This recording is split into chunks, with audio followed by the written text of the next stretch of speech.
Helipad నిర్వహించాల్సిన బాధ్యత ఎవరిది? బందోబస్తు ఏర్పాటు చేయాల్సినటువంటి బాధ్యత ఎవరిది? జిల్లా అధ్యక్షురాలు ఇచ్చిన 41 మంది లిస్టు పోలీసు యంత్రాంగానికి ఇచ్చింది ఎస్పీ గారికి. మీరందరినీ నియంత్రిస్తారు, ఈ 41 మందిని మాత్రం అనుమతించండి అని. మేము కోరింది ఆ 41 మందిని. మిగిలిన వాళ్ళందరూ వచ్చారంటే వైఫల్యం ప్రభుత్వాందిగా, పోలీసులదే, లేకపోతే మాదే.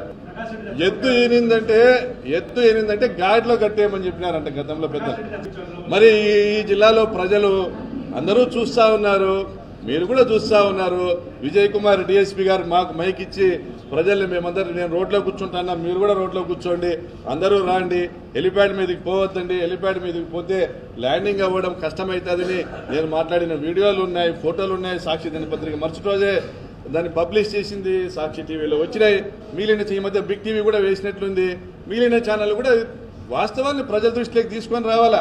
వాస్తవాన్ని మీరు కప్పేసి అబద్ధాలను ప్రచారం చేస్తే నగర జనము నవ్విపోరండి. పోలీసులు కదా బందోబస్తు చేయాల్సింది. ప్రకాష్ రెడ్డి ఏమన్నా జిల్లా ఎస్పీనా, హోంమంత్రి కాదు కదా.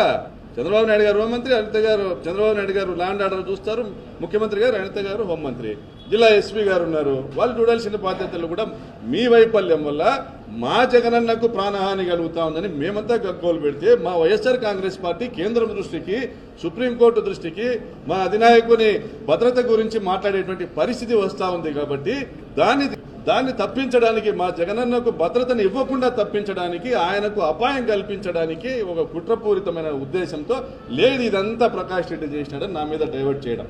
రెండవది, అక్కడ జరిగినటువంటి హత్యా సంఘటన మరుగునపరచడం కూడా ఈరోజు మీడియా చేసిన పాపం. హత్య జరిగి ఈ రోజుకు మీరు గమనిస్తే నెల రోజులు కాలే. మరి హత్యను జనం అంతా మర్చిపోయి ప్రకాష్ రెడ్డి ఆ ఊర్లో ఉన్నాడు, బెయిల్ వచ్చిందా లేదా? ఇదండి మన సమాజం చేయాల్సింది. ఒక నిండు ప్రాణాన్ని బలిగొన్నటువంటి ఒక దుర్మార్గపు రాచరికపు రాజ్యంలోని అరాచకాన్ని ప్రశ్నించాల్సినటువంటి మీడియా ప్రతినిధులు సమస్యలను తప్పుదావ పట్టించి డైవర్షన్ పాలిటిక్స్ చేసి ఇక్కడ జరుగుతున్నటువంటి ఘోరాలని, నేరాల్ని ఎత్తి చూపుకోకుండా ఇది బాధ్యత రాహిత్యం అనేసి నేను భావిస్తాను.